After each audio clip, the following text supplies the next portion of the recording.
is over. An end of an era. This was the last Impact official show that they normally do weekly. This is it. It's over. And as you saw from my intro, that's the last time you'll see it unless I want to be nostalgic and I'm going to replay it once in a while. I will work on a new TNA intro once the show starts, because it'll be a lot more easier because I'll know who's going to be on the show or what the look of the show is, and I'll be able to get the images I need to make the new intro. Maybe I might throw a little bit of Impact into it in the very beginnings of where they were and now. I might, but I doubt it. I don't know yet. But this is it. We get a mega show. We get a mega show with Impact working with AAA in Mexico. We haven't seen them in there since the pandemic. So it was something interesting. Now, with the opening, you get a match, which I was interested and surprised to see. We get Tormentica and Dynamico versus a Chris Sabin and a matching set of clothing on a Trinity. So Trinity decided, since she's going to be in Mexico, she came in. I do believe I got the shot. It's in my face. She's wearing matching clothes to Chris Sabin and a women's mask. Women's luchador mask. So that's something interesting. I didn't expect her to do that, but it wasn't bad. Now, the match itself, when you look at how it was. Now, we have to break this down a little bit more than normal, because we are talking about Impact letting AAA do the camera work and the set, because that's what it came down to. We got decent lighting, but we didn't see the full scope of how many people were in the arena, but it was probably several hundred people. Maybe 3 to 5, maybe even 3, 5, maybe 700 or more people. It's hard to tell how far it was back. And the camera work was run by the AAA people. Now, I'm going to say this right now, that the camera work for AAA, I've seen it a couple of times. Not much, but only a few times. They like to do a lot of close-ups. But unlike what's going on with Impact before, and what WWE has to do, like that stupid garbage, they will do it a lot more constructively, because at least halfway through the show they did. The other half of it started to fall off. I don't know what was going on. One of the cameramen just seemed to be very sloppy. But essentially, they did close-up shots, but they understood to make sure those close-up shots still gave a good view of everyone that was participating in the match. The ref and the wrestlers. So I will give them that. They at least understand if they're going to do close-ups, make sure the close-ups has enough of a wide angle that you can catch everyone. Now, did they switch correctly? It wasn't too bad. You were able to see what was going on with Tormentica and Trinity. And I got to say this about Tormentica.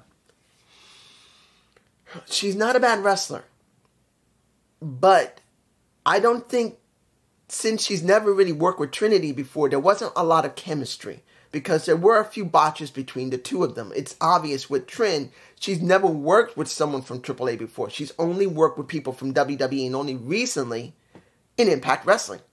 So she's not familiar with this person. So there was going to be some botches. So Trin did botch a little bit. So did Tormentica. She also botched a bit. I think she botched a little bit more than Trin did. And when it came to Dynamico, I wasn't too fond of him going like this to Trin in the face. That pissed my ass off. But it's alright. It was alright seeing that they're willing to do a mixed tag, intergender tag, where men and women were taking each other on. Not everyone likes it. Let's make this clear. Not everyone likes a man attacking a woman attacking a man, because it can be unrealistic depending on who we're dealing with. But at least it was in a tag, so Chris Sabin can balance it out. Now, Chris, when it came to Dynamico, was a little sloppy as well. I don't think he was familiar with him either. And Dynamico was trying to ham it up as much as he could. So it sort of balanced in the beginning to the middle, but it kind of got a little messier at the end because they wanted to get the spots in. In the end, did I believe that Trin and Chris was going to end? No. We got the X Division and the Knockouts champ there. There was no way those other two were going to win. No.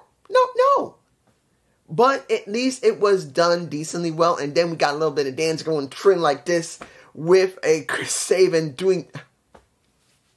I don't think I got the shot of him twerking. And I don't want to give it. He was twerking his ass off. So, I ain't like that. Let Trent do the twerking. Don't twerk, man. Please. Why? Let's move on. Our second match, which was a three-way match. It was Eddie Edwards, and it was we got Los Damos. I believe that's his name. What was it? No. What was this guy's name? Luchador, no.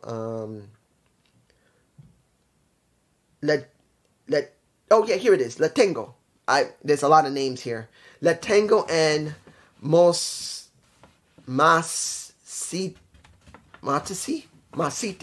I'm mispronouncing the other guy. He was junior. They got a lot of juniors in Lucha Libre. They have a lot of people because of all the people that came before them. Either their grandfather or their father or their uncle.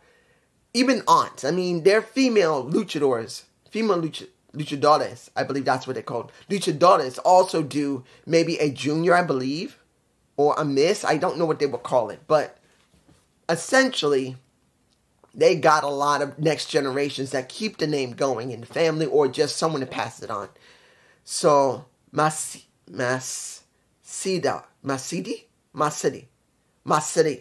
I believe that's Masidi Jr. I'm botching his name and I'm sorry. Now, this was interesting. Los Tamos, it was in a team that's going to be the end of the show. So, when it came down to it, I didn't think he was going to win because they said he's going to have a second match during the night. No way. So it was going to be either Eddie Edwards or the other guy, the junior. Was it a good match? No. Because the guy who was Masadese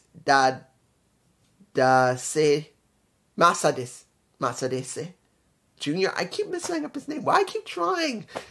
He was sloppy. I'm sorry. I don't care how young he is or how old he was. When you look at Latingo, he looked much more polished. He did. He looked better. And the banter between him and Eddie Edwards was not bad. I didn't have a problem with it. And also Junior with Eddie Edwards as well because it kept switching back and forth with Eddie. And they did everything they could to nail Eddie, which was alright. But seeing that there were matches where AAA did win is important because it's been, 4 years? Maybe 4 or 5 years since they've been back to AAA. So it's good to see them at least working with them. And hopefully they do more work. And maybe, just maybe, they'll book it correctly. Because years ago, Impact Wrestling didn't always book very well when it came to AAA and themselves. Because if AAA was going to be working with them, you would expect at least AAA would get at least a couple of wins. So it would save face. A lot of times, Impact Wrestling did not. They didn't do that always. They basically let them job them out. They jobbed out the other competition. And they did that more than once. They did that with AAA. They did that with Pro Wrestling Noah. I remember that. And Dragon's Gate. I believe Dragon's Gate worked with them once. And that didn't look good either because it was almost all about Impact Wrestling instead of spotlighting Dragon and making sure at least they got a couple of wins, and it didn't look so good. I will say when it came to House of Glory, they did look decently well. That's JD's promotion. So, let's move on. Here's where it gets very, very interesting. We got Diana Purrazzo and what was this girl name? Marvila. I believe that's her name. Marvila versus Jordan Grace and Sexy Star. I haven't heard that name in many a year. If anybody remembers, more than a few years ago when Impact Wrestling was working with AAA, she was there. And there was an incident with her and Rosemary where supposedly she purposely injured Rosemary. That was the speculation. And we found out later she did hurt her purposely. There was a problem between the two and she purposely hurt her. So if I'm remembering correctly. And many people thought Sexy Star should never did that. And we thought that she might be out of the business because you don't normally do that. The way that she conducted herself. But she's in AAA. And she's working. So either the situation was squashed, and because Rosemary did get hurt. But the question was it done on purpose or not? If I'm remembering correctly, because that was somewhat of a hot thing. Even Just Alex talked about it. I don't know if JD did, but Just Alex did bring it up. So I do not know which one it was. Was it an accident? Was it on purpose? There was a good amount of speculation. Many people thought it was on purpose, and they thought she should be thrown out. But what do we get here? We got a competitive match. Now, admittedly, when it came to the, I don't know what it was. They all worked pretty well together, all four of them. But there was something that was missing or something? Especially when it came to Sexy Star dealing with Marvila. I believe that's her name. I don't know what it was. It wasn't like they didn't work well together. They did. It wasn't that bad. I don't know what it was. Something was off, but it wasn't very much. I'm sure everyone could see what was going on. It was all right. It wasn't bad. But I'm going like, what's wrong here? There's something wrong here. There wasn't very few botches within the match. It was fine, but what was going on? It was like one moment in the middle of the match that it was like when Sexy Star was looking at her, and when Sexy Star was thrown into the ring turnbuckle, and her boob almost looked like it was about to pop out of her top. I don't know if I got that shot of where her boob almost looked like it came out.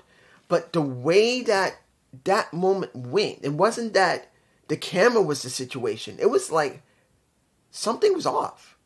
Because after that, even though it seemed they were still willing to work together, it was like, I'm not too fond of you all of a sudden. I don't know what it is. You guys can tell me below if you saw the match yourself. It wasn't very long. It was maybe about less than a minute. Maybe about a minute. Roughly minute and a half. When it looked like they didn't even want to work together. And when I believe it was Sexy Star or it was Marvina was supposed to grab the other one went like this. And then the other one walked away. At least it looked like it briefly before she had to turn around and go back and try to get her again. But I don't know what it was. But in the end, with the ref getting hugged twice by a Malvina and Deonna Purrazzo, these are very popular ref. Jordan Grace got pissed off at him because he didn't want to do the business. But eventually he did, and it was Jordan and Sexy Star who won. Fine. But that was like, what was that? That could be just me. Maybe I just looked too much into it. You guys tell me below. Then we had Moose. No, not Moose. That's the next match after that. We got Tommy Dreamer and Laredo Kid versus Black Taurus and Brian Myers. Now, Brian couldn't work with Moose because he was later in the next match. That was a tag match as well. This was more like an X Division tag match than anything else. We got all four guys who know each other. You got Tommy in there, and Tommy trying to do what Tommy can try and do. Now, I didn't have a problem with it. Tommy did fine for what he can do. Remember, Tommy is my age, and he isn't very agile in the ring anymore. So Tommy did what he could. Now, if I'm right, I do believe that Jesse Chi-Town Smart was watching it live. So if you want another opinion, go and check with Chi-Town Smart. He will know. But honestly, it was not bad. But I think Jesse's not going to agree that Tommy should have been in the match. He could have stayed out of the match. They could have had a triple threat. Because that's what we kind of got here most of the time. Because we got a triple threat between the three. And Tommy interjecting himself periodically. Because Tommy just can't keep up with them. I'm sorry. Tommy is a big guy. He's a big chubby guy. He's a big chubby guy that's over 50 years old who doesn't have the heavy stamina like he used to. Not that he can't still at least do a decent work in the ring, but he's just not fast. We got two X Division guys. Well, pretty much you could say Laredo Kid and a Black Taurus could easily be in the X Division. Brian Myers also, but Brian's more of a tag specialist than anything else, but you could tell the difference. And basically, you had Laredo Kid and Tommy win, which had some cheering. But I'm going to tell you this. If the mics were not loud, it should have been. Because the audience, the fans, were not very loud all the time. They were pretty mostly quiet. And I do believe that might have been due to the mics. But if it wasn't, that wasn't exactly good for Impact's last show. If they weren't very loud purposely. The crowd wasn't into it. But I do believe they were into it. It's just the mics were low. Josh and what is it? Hang on. We got Toxic and Moose versus Octagon Jr. and a Josh Alexander. Here's where it's going to be a bit controversial. Because when you see this match, you look at Toxic, who works with Latingo, I believe. Because he had to do another match. I'm going to tell you the truth. When you look at Octagon, he is not good. I'm sorry. There are lucha... How can I explain this? Was he effective in the ring? To a certain extent, yes. But was he the type that can connect with the fans? No. I mean, there were some that were cheering for him, but when you see his performance compared to Toxic, no. It is not because he was a face or heel. That's not the key here. It was just the way he worked that match. He was able to do his work, but I don't see him having a lot behind him. I'm not saying that he doesn't. When it comes to AAA, I don't watch it. Since I don't speak Spanish or understand Spanish, if I was able to watch AAA and review the product, that would be something entirely different. I'm going by what I can see here, and from what I've seen, he didn't really do that well. Toxic looked way better. In the end, it was Moose and Toxic who won, which I'm not surprised. Since Toxic had to be in the last match, I did not expect Toxic to lose here. Come on. Come on, that would have been stupid. Because that would be like, essentially speaking, if we were doing just Impact stuff like they used to, Impact would always reign supreme, and it would make AAA look like crap. At least here, AAA wrestlers did get over. You got Toxic who won. You got Sexy Star, also was with Jordan Grace. That was fine. When you had Massine Jr., whatever his name is, Jr., he looked good. You got at least AAA guys also getting something with Impact Wrestling guys. Excuse me. But I don't know what it was about Octagon. Something just seemed to be not good. Maybe it's due to the fact I've not seen it before. Maybe it's just he didn't connect with me because Toxic connected with me. And when it came to his partner, he wasn't bad either. I liked him. And when Vankingo, I've seen Vankingo multiple times when the trios match happened. When we had Motor City Machine Guns with Vankingo versus Toxic, Trey, and what is the guy's name? And wait, what is it? I'm missing a name here. Trey, Toxic, and Lantingo. Sorry. I'm not good with Spanish names. I'm sorry, I'm not good with Spanish names. I'm not. Even my own name. I kind of wish my mother had just called me her last name. It would have been easier. But when I saw this, I like Vankingo. I like Toxic. I like El Tingo. And I liked them. They were not bad wrestlers. They had certain levels of charisma. It wasn't just about the movements they did in the ring, jumping all over the place. They at least tried to show personality. I did like these three guys. And we already know what's going on with Trey as well as Alex and Chris. I mean, there's no problem. We know how they worked. So the last match was a good match. Admittedly, Vankingo did botch a little bit. He did botch a little bit. That's one of the things I will say about Vankingo. That when you see him on AEW TV, because you see him more there than you would see in Impact or now TNA. He is very energetic. He's a very, very strong gymnast. But one thing that he has an issue that he will not be better than Rey Fenix. At least right now, he's not. He's 24 years old. I don't know how long he's been wrestling. But the way he is still sloppy. He has not pinned down how to do his gymnastics correctly when he wants to do his moves. He can get away with it because he is capable of compensating for when he messes up, because he can't do that. I've seen him do it. But he's still sloppy. Not a lot. Here's all his work, and he's about this sloppy. So, I do like him. He has a distinct look. Does he have personality? No. That's one of the major problems when it comes to Lucha Libre. Sometimes they put more of their personality in the ring than they would for promos, or they do anything for talks or something when it comes to American pro wrestling. I'm sure they do better when it comes to Lucha Libre wrestling, well, AAA or any other promotion in Mexico, but they don't always relay it. Not because they can't speak Spanish, because Pentagon Jr. does it very well, and so does Ray.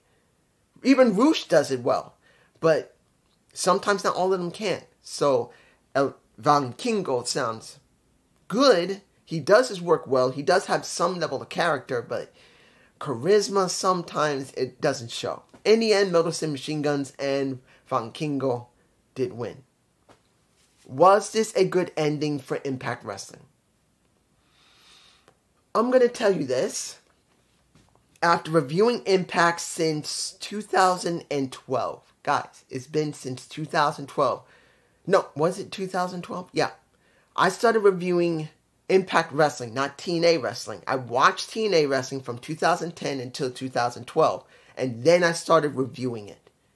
And from there, all the way up until now, they have had their ups, they've had their downs. When they went over to Destination America, oh my gosh, that was just horrid. Barely anybody could see them. Even I had problems trying to find a way to watch it because I had to try and find somewhere to watch it because many cable companies didn't have it. Satellite providers probably didn't have it, and you would have to try and find websites that either, that you can watch, or websites that had the affiliation with Destination America so you could watch it. It was very difficult to watch. And then when it went to Anthem and it was easy to watch, they've had their ups, they've had their downs. They had some moments that are very rare, like what happened with Tessa Blanchard becoming the first women champion. Doesn't mean it was good booking, the way they got her in there, but it was good to see. Jordan Grace having her moments. Now, Trinity having her moment. Having Deonna Purrazzo. Having some of the best matches with, let me see. You had her when she had the best matches with Mickie James. When she had the best match with Jordan Grace. They've done some good pro wrestling. And storylines, too. They've done some very good storylines. But I'm not going to tell you that it was all great bells and whistles. Because when you looked at production, it was crap. Several people left due to the Me Too movement, which hurt not only Impact Wrestling, but also NWA. A lot of things changed within the time Impact had been in existence till now. So I have no clue of what's happening after this, when January into February rolls around, because between January all the way into January into March, we're going to see what the new Impact, now TNA, is going to be. That's going to be a big question. Are they just going to just change the name and still stay the same, or are they really going to do something different? Many people think the six-sided ring should come back. Booker T said they should bring back the six-sided ring. Who cares if the wrestlers like it or not? That's what he's saying, basically. Other people agree with that. Innovation's going to be difficult. Because if they're just going to change the name because it seems easier to get better merch, they're never going to get anywhere. And I know that Scott D'Amore said, we're going to do changes, we're going to have new stuff. Means nothing until we see it. And I'm making it very clear that if anybody says, I've seen the articles that they're going to change everything, Impact's going to be different, that means nothing, guys. I can tell you after all these years, talk is cheap until you see the product for what it is. And I'm going to keep saying this. I have no idea what TNA is going to look like. None. I'm hoping they will do different things. I'm hoping they'll have better production, better trained camera people, and most important, from production, whenever they travel to another state or another country, take their damn cameramen if they know they can do the job correctly.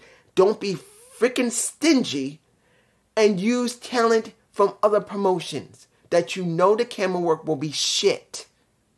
I am telling you, if they do that, what have they done differently? Nothing. They need to not be the way they've been for the last, 7 years? Where the camera work has been garbage, the audio has been garbage, production has been garbage. A lot of times they don't hire any talent, or better yet, the talent doesn't want to join them because either they don't pay well, or they know they're not going to get anywhere because of the storylines, like what happened with Killer Frost. No, Lady Frost and Killer Frost. She's my Killer Frost. Lady Frost, who literally got injured, and when she healed up, they had nothing for her to do. She had to stay home and do nothing until they just finally released her. Including Karrion Kross, the same thing. Who, he literally was doing nothing. He got hurt, yeah. But then when he came back and he was doing nothing but filler, and then eventually he was off TV. Not because he was injured again, they just had nothing for him either. And that's when he was working with Austin Aries. At least after Austin Aries. He wasn't doing anything. That's one of the problems Impact had. And now, moving back to TNA, the name TNA, if they do not change the production and the training for the people who run production, hiring more wrestlers. They tried to hire CM Punk. I'm making it clear right now. It's already been reported they tried to hire CM Punk. They tried to hire Will Ospreay. I will give them that. They tried to offer CM Punk a 7-figure salary. So it must have been either 2 million, 4 million, maybe 5. You never know. It wasn't going to be double digits. They couldn't afford it. When it came to Ospreay, I don't know how much they offered him. They tried to offer him a substantial amount, maybe near $1 million, maybe more than $1 million. But he didn't choose. He went to AEW. They got to find more talent to pay them. Then they have to make sure they keep the talent they have. Or better yet, do not put them into storylines when they're not even signed and they're gone. Not for very long. They got to bring in more fresh people so they can feed their roster. Remember, one of the major problems they had with the women's division for tag, they got no women there. They don't. They don't bring in talent to just job for them. Remember what enhancement talent used to be. They should be bringing in women to job for the current women on their show to make it feel more substantial, that they're bringing people in. Switch it out. Singles matches should have enhancement talent that is not from their own. It should be from outside. It's not that hard to do, guys. They could do a lot better, and they're better, because if they don't, they're screwed. I don't care what anybody says. Changing back to TNA may be better for merchandise sales, but if they don't change all the stuff I just stated, forget it. Peace.